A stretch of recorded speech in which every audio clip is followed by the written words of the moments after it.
We're here to empower high-income earners to gain back control of your time through financial independence and stop trading your time for money and start letting your money work harder for you. And hey, if you want to meet other high-income earners on their FIRE journey, join our High Income Earners FIRE Facebook group. Every month, we'll have guest speakers and we'll share about what our team is currently working on and allow you to share what you are working on with other high-income earners. Hello, and welcome back to High Income Earners FIRE Podcast. I'm your co-host, Cody Ye. And today, Elaine Prague, our co-host, will be absent. I'm taking over the channel for the short time being. Today, we have a very interesting guest. We're on a streak of inviting a lot of Airbnb Arbitrage business owners, a lot of them 6-figure, 7-figure, some of them are actually in the 8-figure. And the reason why I bring out a lot of these people is, of course, to learn from them. And I know that because of the interest rate has kept going up, short-term rental has been on the front line of how you can cope with the increased mortgage rate and all that, right? That's how you can continue to make sure your property's positive cash flow. So today we brought on Humza Zafar. I hope I pronounced your last name right. Humza is a really young entrepreneur, probably around 24, 25, graduated as 26 now, graduated as an engineer, started all this business in November 2020, but now he has more than 200 units under his belt and with a lot of experience, a lot of things that he's sharing on his Instagram on the daily and also on TikTok. So I want to welcome you, Humza. Thanks for having me. Appreciate it. Cool. So let's start with a short story. How do you become what you're doing by starting with graduating as an electrical engineer? Because my brother graduated as an electrical engineer as well. So share a bit of that. How do you start from that to where you are now? So I went to University of Windsor for engineering, and as the majority of your watchers, I'm assuming, are Canadian. You guys all know everyone from Toronto. A lot of them are US. Oh, okay. We're both sides. My co-host, Elaine Prague, is in US, San Diego. So we have both listeners. So yeah, so I graduated electrical engineering in 2018. Right after that, I got a job as a controls engineer in Detroit, Michigan. And I worked that job for about a solid year straight. During that entire time, I was just basically, trying to, learn as much as I can about investing, real estate, learning about the BRRRR method, student rentals, just trying to basically educate myself on many things that could, help me escape that 9-to-5. It's not that I didn't like the 9-to-5 at that point. I just wanted, obviously to make more money. So what I did was I decided just to work the entire first year and just save every single dollar I had. After the first year I was done working, I actually ended up with $0 in my bank account because I spent it all on my wedding. So after I got married, then I decided to finally save every single dollar that I made. You got married already? Yeah, I got married nice. after my first year of working. So then in about 2019, my wife and I moved down to Philadelphia, and we lived there for an entire year straight. Why do you move down to Philadelphia? My job. So I was working as a controls engineer at the airport in Philly. And I was flying there, living in the hotel for 3 weeks, flying back for a couple of days, living there for 3 weeks, flying back a couple of days. Mm-hmm. So my boss, I didn't get married to live this life. Either move me down there or I got to find a different job. Mm-hmm. So they basically moved me down there and they basically doubled my salary because instead of paying for a hotel, they just gave me that money instead and said, find your own housing and accommodation. So now at this point, my income went from, $4,000 a month, US dollars a month after tax to $8,000 a month after tax. Paid for my car, paid for my gas, insurance, and everything. So it was a huge income jump for me. Yeah. So that actually helped me, achieve my goals a lot quicker and faster. After about 3 months living in Philly, I had to come back to Windsor for about a month to do some work at the office, then back again. I decided at this point I wanted to buy a house in Windsor, Ontario as my first, rental investment, specifically doing the BRRRR method. Found a property, long story short, bought it for $175K. Put $100K into it while I was in Philadelphia, managing the whole thing remotely. I didn't bring a student rental, cash flowing about $650, $700 per door, making about $3,600, $3,800 a month. And that was awesome. And I just lived life for another year straight, making, that $3,600, $3,700 a month. After all expenses, I was cash flowing maybe $1,800 to $2,000 a month, which at that time, was great going back then. Now, 2020 September, is when I learned about arbitrage. I already knew about Airbnb, but I didn't know what arbitrage was. I was on YouTube, saw 4 or 5 different videos from different people, just explaining the concept. And I decided, like, wow, this is such a great opportunity. I need to actually test the market out and see if there's actually any validity in this concept. I was living in Philadelphia at the time, so I decided, it's not really better of a place to start than here. There's a lot of travel here. At that time, it was also peak COVID as well. So demand also did drop down, but decided to try nonetheless. I went on Zillow.com, called a bunch of landlords, called as many people as possible, pitched them back in the day, my first original pitch. Finally found one landlord who agreed, saying, yeah, you can come rent the property, no problem. Can I kind of stop you a little bit? Mm-hmm. Did your pitch change when you started 100%. And now? How would you pitch like that just for fun? I know you're talking about a story. We're going to get back into it. Let's say I'm the landlord. Call me right now. Call me. I'm ring. Hello. So back in the day when I was calling people, I was calling them saying, hey, how's it going? My name is Humza Zafar. I want to rent your property. And they'd be like, okay, we want to they ask all the questions. I tell them, well, actually, I want to rent it and then sub-rent it or sublease it on Airbnb. I got like 100, people hanging up on me. Finally, some guy said yes, because his house had been vacant for the last 3 months, just sitting there. He was burning money every single month. At this point, he didn't care. He's like, you know what? Go ahead, go for it.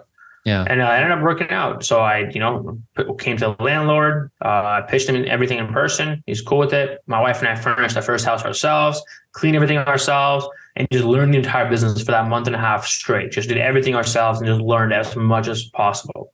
And as you guys know the story, I just expanded the business after 1 house to 3, then 5, then 7, and just kept growing. All the profits in the business, I kept dumping back into the business. What do you mean by that? Kept dumping back? So you're using Airbnb to make more Airbnb babies. So what is the cost of starting each new Airbnb arbitrage right now, roughly? So back then, it was when furniture wasn't as expensive as it is now. Is I think costing about $3,500 to $4,000 for a 1-bedroom apartment. Okay, on average, to completely furnish. Now it's about $50,000. Yeah, now it's about $5,500, $6,000. Literally because of inflation, TVs went up in price, smart locks went up in price, beds, bed frames, everything went up in price basically. So sofas all up in price. So back then it was a lot cheaper. What do you do? Like $5,000, $6,000 won't go very far. You buy a new TV, new couch. What else do you buy for $5,000, $6,000? Do you paint the units? No. So what do you buy for $5,000, $6,000? What's the standard for that? The usual standards, bed frames, mattresses, desks, chairs, sofas, coffee tables, bar stools if needed, dining table and chairs if needed, TV stands, some accent pillows, accent chairs, area rugs, the usual stuff, all the kitchen stuff, essentials, coffee machines, kettles, Keurigs, the usual. Wow. $5,000, $6,000. Okay, cool. Yeah. Sorry. Keep going. Yeah. Is that a lot or is that a little? No. I mean, like usually, what I heard is a lot higher than that, but hey, whatever works for you. And we want to hear about different perspective, right? I know people who spend the problem 50K. If I spend $15K furnishing a 1-bedroom apartment, I can't, let's say I'm spending triple, to furnish that apartment. I can't charge triple the price to rent it out every night, right? Yeah. So you have to find equilibrium between the maximum that you should spend on an apartment versus the maximum money you're going to get. I have units where I spent $10,000 to furnish, and other units next door I spent $5,000, and there was literally no difference in bookings and no difference in nightly rates. So I'm like, all right, you need to expand as fast as I did. You can't be spending $15,000 per apartment, right? You're furnishing one apartment, go for it, have fun. I'm furnishing 20, 30 at a time. Every dollar counts, right? That extra 50%, you can save just by not overspending for no reason.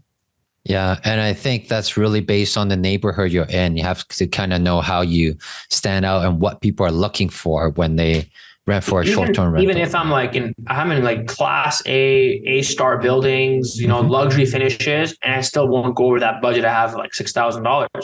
So there's a lot of things that need to be really, really nice that people care about. A lot of other things people don't really care about, like mattresses. I always get top end mattresses.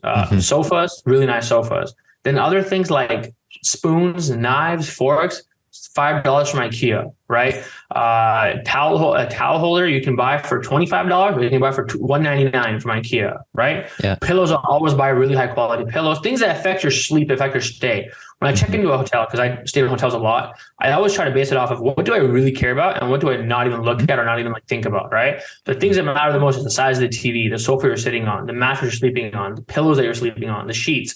Those are mainly the only things that really matter. Everything else is very irrelevant. It does not matter. If you're buying a $25 coffee machine or a $200 coffee machine, you're not going to really charge more per night for it.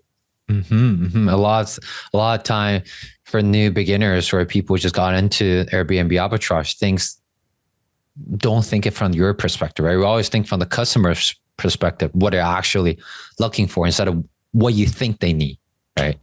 When I travel, I only stay at JW Marriott or W hotels.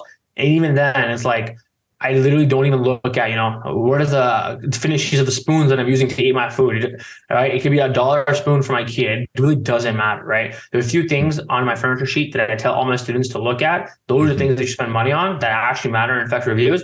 Everything else, dude, that's really relevant. Yeah. Go to IKEA, $1, $2, $3, that's it. That's very cool. So you were like back to the topic that you were going on a streak, right? So how do you went from 157 to 200 units now? Is it all your money? Do you take all the profit and then keep dumping into, 5,000-6,000 to the next unit? No investors or nothing. So I use a lot of business credit cards.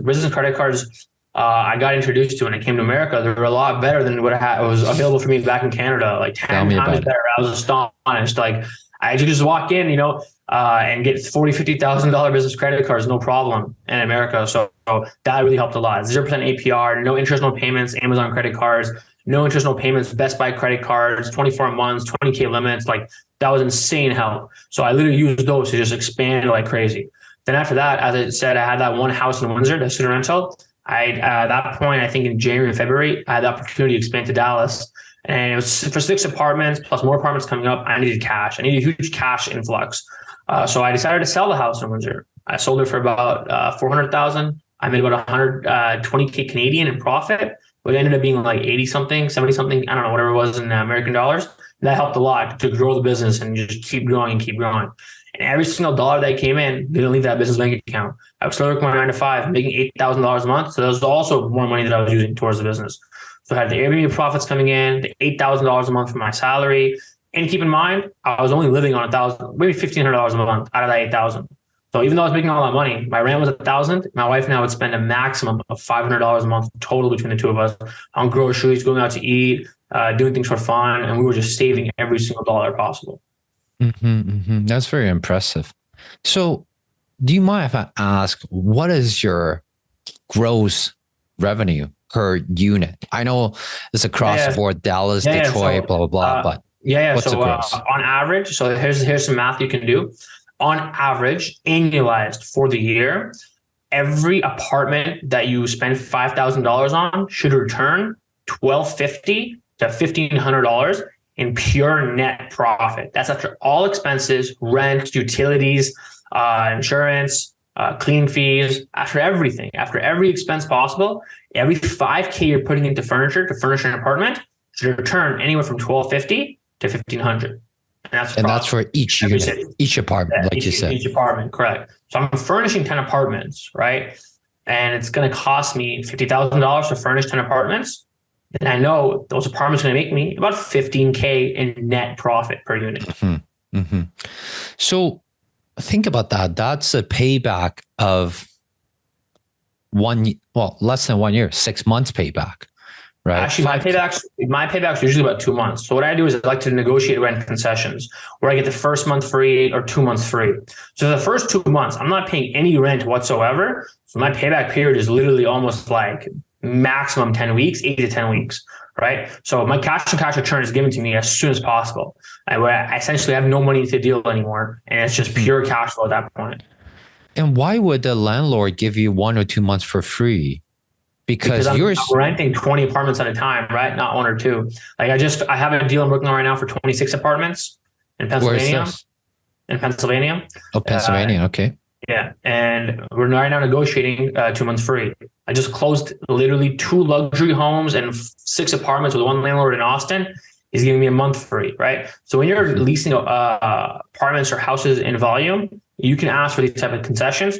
Because if I'm not going to rent them, nobody else is. It's winter right now. It's slow season. So this is literally the best time right now to start rental arbitrage because of it's a slow season for multifamily. Landlords are having a hard time filling out occupancy in certain markets. And this is really the time where I shine because I'm just being very aggressive on these concessions. Really, I'm not even taking deals unless I'm getting a month and a half, 2 months free.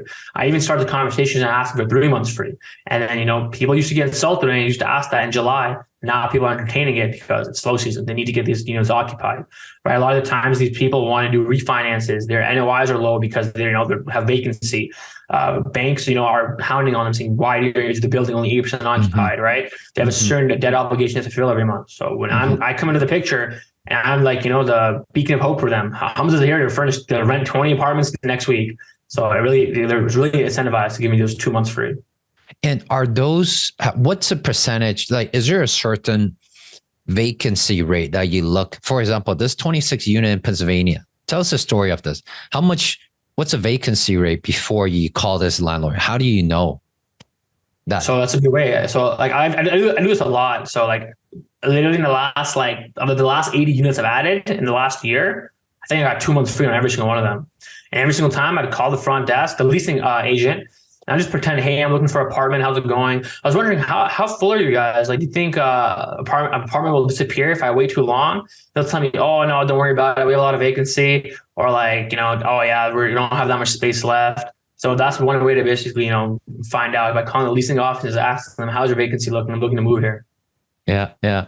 And then is there a certain percentage that once you hear that, hey, don't worry about it? It really depends on the landlord, right? It depends on the number of units in the building. Like the building has 20 apartments. And they're 80% occupied, and they only have 4 apartments vacant, so it's not a lot, right, for them because there's only 4 out of 20.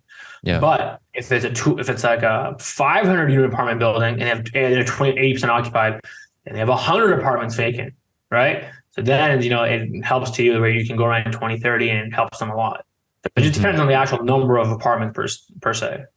Yeah, and then usually, do you find a sweet spot for what's take over 20% where landlords willing to give over 50% or what? No, they're not. So financially, every single big company that I work with now, and I work with ranging from small local property management companies all the way to Greystar. I have 30 apartments with Greystar, all the way to other individual operators. Every single one of them have this same dilemma where their lenders and their banks will not let them lease more than 10% as a corporate cap to every building. So when I'm negotiating these deals, I will try to maximize the corporate cap as soon as possible. I don't do deals anymore. I'll only be grabbing half the corporate cap. So let's say one of the buildings right now that I'm in Detroit had 360 apartments, 352 apartments. Over the last 6 months, I've slowly just crept my way up and just grabbed all 35 available slots in that building where nobody else can compete with me, all right? Every single building I'm in, I have them sign non-competes where nobody else is allowed to do everything in the building except me. If they're not willing to do that, they said, okay, no problem. Give me the other 15 apartments. I'll just cap you guys out. So I just basically, try to just move quick as possible once I find a good. So this building, for example, in Pennsylvania for 26 apartments, it's a 250 unit building. I'm grabbing all 25, 26 apartments just to cap it out. Very smart. That's very smart. Yeah, this is great. And now coming back to the original question, years ago, you just call. But now, if I play this landlord with you or play this listing agent with you, most of the time you don't talk to the landlord, right? It's listing agent. No, I only talk to the property managers or the landlords. The listing agents are useless. They don't do anything. Yeah. So yeah, every time you call, a lot of these buildings, it's what the apartment buildings do is they give these listings out to real estate agents to then go sell for them, right? Then pay commission. Mm-hmm. Real estate agents in this business are very, very useless. They have no purpose to me whatsoever because the landlord is not going to give them commission on 20 apartments, right? They're only giving them commission on 1. So it's not in their interest to help me per se. Mm-hmm. So how do you get to the owner? So I just basically asked, hey, listen, can I talk to the owner? Send my email. I was wondering if I can speak to the owner.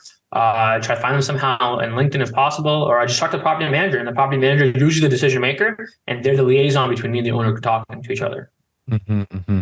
And what do you think it's your conversion rate? For example, how many calls you make and how many deals you can get? What is that Yeah, so ratio? it's not me who does any calls. I have an entire team in the Philippines who are my VAs who are trained as call setters, and they're basically just running through the leads that they're finding, calling buildings, emailing them, calling them with the scripts that I provide, and they're just basically pitching everyone and everyone possible. In our CRM, they'll basically mark the leads as a warm lead, cold lead, hot lead. Anything that's hot, that's the response was, yeah, we're definitely interested. Airbnb, no problem. We have 10 apartments for you. They mark it as a hot lead. That's when I pick up the phone and give them a call. Hmm. And are you still expanding in Canada, or it's mainly US now? No, I've never expanded in Canada ever. Why? So I don't know. I'm not a fan of Canada. You just got back to Windsor, right? So Yeah, I'm why in are you Windsor not? right now, man. I have half my home base in Windsor. Yeah. So why? I know this might be a business choice, right? Was it more of just a personal feeling thing? Their taxation in Canada is too high. Regulation in Canada is insane. And if another situation like COVID happens ever again, we're going bankrupt. Canada shuts down if someone coughs. And during COVID at that time, Texas was wide open. I was making so much money in Dallas because everyone was traveling to Dallas and Austin, right? So you want to be in places where, since something like that ever happens again, I'm not going to go bankrupt overnight. There are people in Canada that I know that lost, the last 20 years of their business due to COVID. The government wouldn't let them open for 2 years straight. Yeah. I can't live in a place where that can happen to me. Yeah. So yeah, that's very, very important. And you brought up a very key point. So if you start all over again, you will still start in US right away, right? You'll never touch Canada. Correct. That's very, very key. Cool. Also, you also have to understand something as well, right? Majority of apartment buildings in Canada are not privately owned. A lot of them are owned by like big, large, multinational REITs. They're all owned by REITs. It's not like I can just go. Like in America, it's not the case at all. A lot of private investors and private owners all own apartment buildings. You can actually get a hold of them, talk to them, real people. Canada is not the case. It's literally all REITs. Every single apartment building you go to, all REITs. Mm-hmm. Yeah, the market is a lot smaller, right? For the US listener, you guys have what? More than 300 million population, actually more than 300. Yeah, 350. Canada is what? 32. So we're literally 1/10 just by the population. And amount of money in Canada compared to US, it's full capitalism, so it's a lot wealthier than Canada. Also, the exchange dollar helps. Being $1.35 as well also helps as well. It's just it's not worth it. Starting a business in Canada because the taxation on top of that is just insanely high. Being based in Texas, you pay 0% state income tax on top of that, right? It's just there's so many things in the tax code that you can do in America that you can't do in Canada. Section 179 of the IRS, buying G-Wags and Lamborghinis, writing them off legally, like you can't do that in Canada. So there's a lot more tax benefits, a lot more tax-friendly rules and things you can get away with in America versus Canada. Mm-hmm, mm-hmm. Okay, I know time flies. I want to ask one last question before we go into our fire round. So you have 200 units now. If each unit, assuming what you said, net about $15,000. So 200 unit, I'm doing the math right now. A month. Right. So that is about $3 million per month. Oh, sorry. Maybe I'm not good at math. 200 times by 15,000. Yeah, $3 million per month. Is that accurate? 1,500. Oh, 50. Sorry. Yeah, I was wondering where you're getting 15,000 from. Wait, annually, right? You said 1,500 annually? 1,500 per month. Oh, yeah. Okay. Yeah. To do 200 units. Okay, so 3 million annually. For the listeners, we're getting 3 million annual net. And what are you doing with these 3 million net? Like, what's your next step? I'm just investing it back into the business, man. That's basically it, to keep growing. I'm spending some money on, myself to enjoy my life a little. Yeah. I bought a Lambo 2 months ago. I'm buying another one next week. So I'm just enjoying my life a little right now. What about the Airbnb Lambo guy? Hey, nothing wrong, right? I have a Porsche. I love my Porsche. You got to enjoy life a little too. I was very cheap when I first started the business. I would track every dollar my wife spends at Starbucks and tell her, don't go over this little amount. Trust me, I was very, very cheap. Yeah. Now, when you start making this type of money, none of it matters anymore. You want to have some fun and enjoy life while you're only 26 once. Yeah. So what are the top risks that you see in the Airbnb arbitrage? Yeah, so margin decreasing over time. So one is, oh, that's what's happening. Rents were increasing all across the nation. Rents in apartment, for example, Austin went from like 1,300 to like 1,800 for the same apartment in a span of 1 year. Because how many people moved like crazy to Austin, right? Mm-hmm. So instead of, you're making 4,000 a month in revenue, you're minus your $1,300 in rent. Now you're paying 1,800. Sure, your margin went down, but you're still making profit. Instead of $2K a month in profit, you're making 1,500. So at the end of the day, your margin will go down. So you just got to figure out other ways in your business to increase your margin in other verticals. So bringing your cleaning team in-house, paying your cleaners hourly instead of using contractors, that'll save you an extra 40% just on your cleaning alone. So if I'm spending, $50,000 a month on cleaning, if I, by bringing everything in-house, you save almost like, 20,000. Right, per month in profit, like top line. So the thing is, you just got to figure out ways to basically, increase margin and be more as efficient and lean as possible. Because the one thing that's out of your control is rent. That's not decided by you. That's a external factor that's out of your control. So basically, what you're saying is that because the long-term market rent is going up, right, and Dallas or Texas, I forgot where you said that, from 14. Sorry, basically increased by that's awesome, increased by 400. But the short-term rental that you can rent it out did not increase that much. So correct. Your profit margin is getting pinched, right? Correct. Okay. And you're getting that back by having a cleaning team in-house and pay them hourly. But with your 200 units spread across so many states, how can you keep the cleaning team in-house? Yeah. So you just got to basically do your best. Like in some cities, it's not in-house. Some cities, it's just using, cleaning contractors. And that's one of the goals for 2023 is to slowly bring everything in-house. Mm-hmm. And some cities like Dallas or whatnot, like everything's in-house. All the workers are getting paid $14 an hour. So instead of paying, $75 for a one-bedroom turnover in other cities, the cost in Dallas is only like, $25. Mm-hmm. So it just depends on the city to city and the logistics of the building. Has there ever been any property that once you got on the contract, within 3 months, you found out that this is a mistake, you cannot make it work? Yeah, I made a YouTube video on this last week. I had a building in Austin. I had a couple of units there. And I saw the building when I was in Windsor at this point. I didn't fly out. I don't know what I was doing. I saw the pictures online. They used a really crazy photographer. It looked amazing. Yeah, I remember that. Furnished all the units. And the first guest checked in. They're like, there's roaches everywhere, rats everywhere. This lady woke up with a roach on her forehead. I'm like, what the heck is happening? There's like the ceiling was caving in, water leaks. The lady told the landlord, I'm like, dude, I'm out of here. Fix your shit. Peace out. So how do you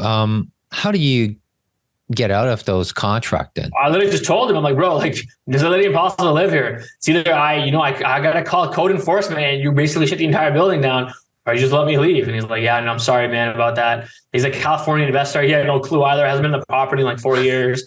So it was just basically, it was mutual understanding. He's like, no worries. Here's your security deposit back. I just lost $10,000 in the moving cost of stuff, getting everything built, set up, then disassembling everything, moving it out. Like that's like 10K of, opportunity costs and labor costs gone.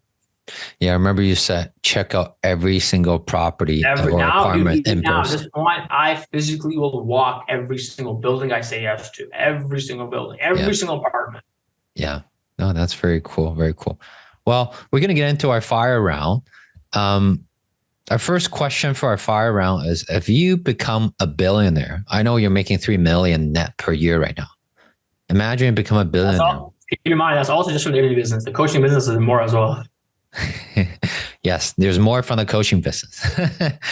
Humza do have a coaching business, so he's already giving a lot of good free info. If you guys are interested, check out his Instagram. We'll definitely ask him that question. What's the best way to reach him at the end of this episode, which we're getting to really soon. So coming back to this, if you become a billionaire, what will your day look like?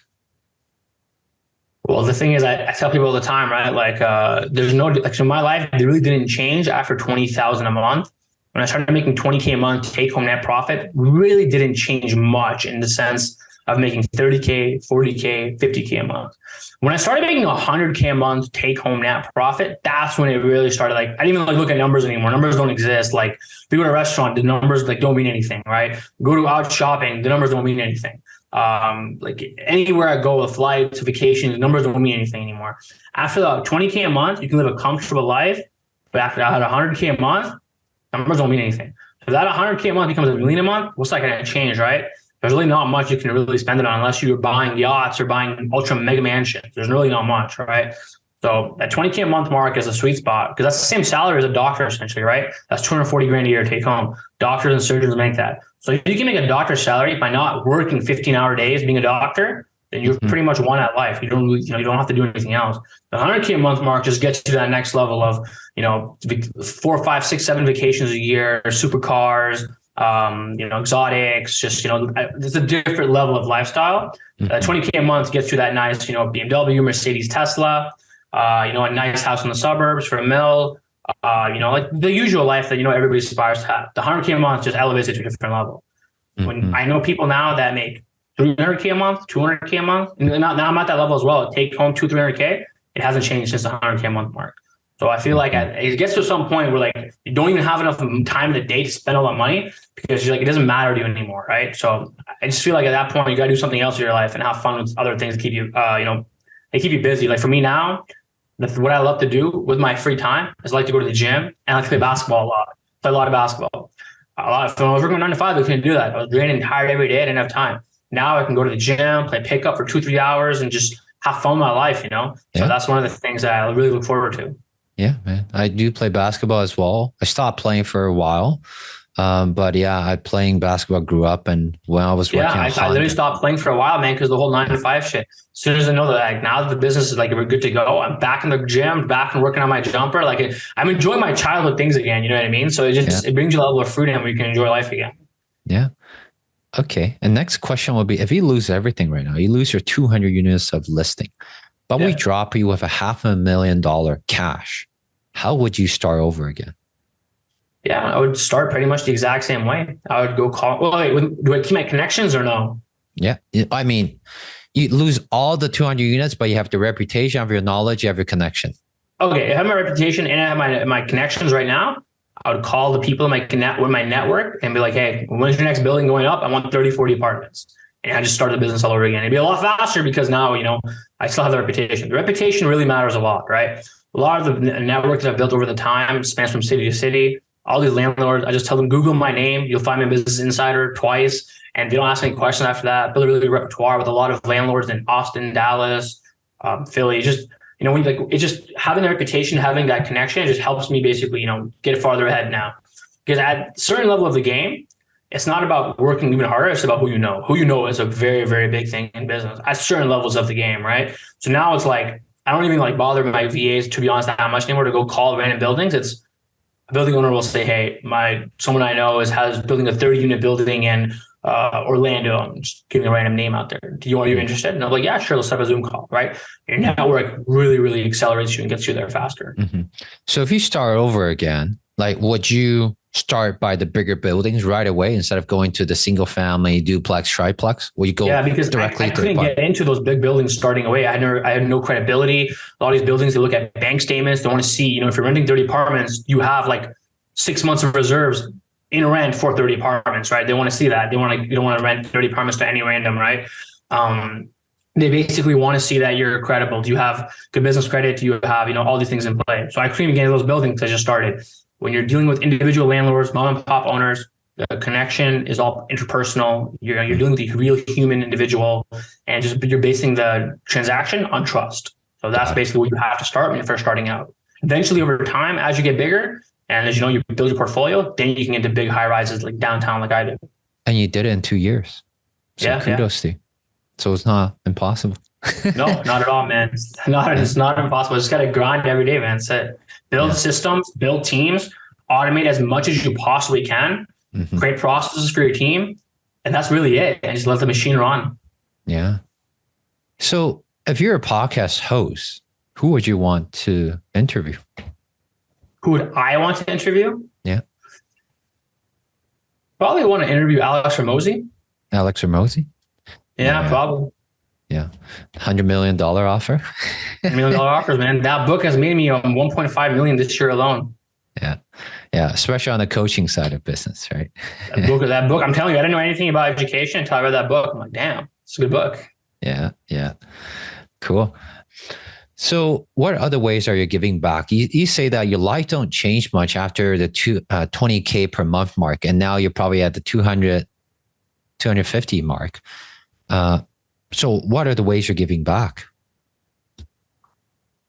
That's the thing. It's like, in terms of giving back, everybody has their own, ways to give back. I'm actively involved in like my own like local community, like my local cultural community in Windsor. And that's just, I give back, monetarily in whatever way I can. In terms of time, I don't give back any time at all because, my time is very precious to me. So any free time I have, I just spend it spending time with my wife or my family or my friends, and then just work on the business as much as I can. Cool. And where can our audience find more about you? Whether it's to learn more about your free content on your TikTok, Instagram, or, Yeah, my Instagram and TikTok are both Humza Zafar BNB. It's Humza Zafar BNB. My YouTube is just my name, Humza Zafar. And those are mainly the three places where I just post as much as possible. Yeah, and make sure you find the real account. Humza is kind of like myself, has a lot of impersonators. So, so make sure you find the right account and follow him there. Any last word you want to tell our audience? Yeah, man, if you're working a 9 to 5 and, you feel like it's mentally draining you and you just can't do it anymore, I wish I would have quit my job sooner. I legally couldn't because I was in the US on a work visa. So I literally had to keep working a 9 to 5 job, knowing I'm making 100K a month, sitting here at a desk, slaving away. It mentally drains you. I'm telling you, it's not worth it. If you have a business and it's already working, you're making a little bit of money, just quit the job. Well, there you have it. Well, thanks for your time, Humza. Awesome. Thank you. All the links mentioned in this episode are included in the show notes. And if you love this episode, please leave us a rating and review on Apple iTunes. The link is also included in the show notes. And we would really appreciate your help in spreading the word to more high income earners on how they too can maximize both their time and money. Also, if you still haven't joined our High Income Earners Facebook group, you are missing out on High Income Earners community where we help each other reach our own version of FIRE.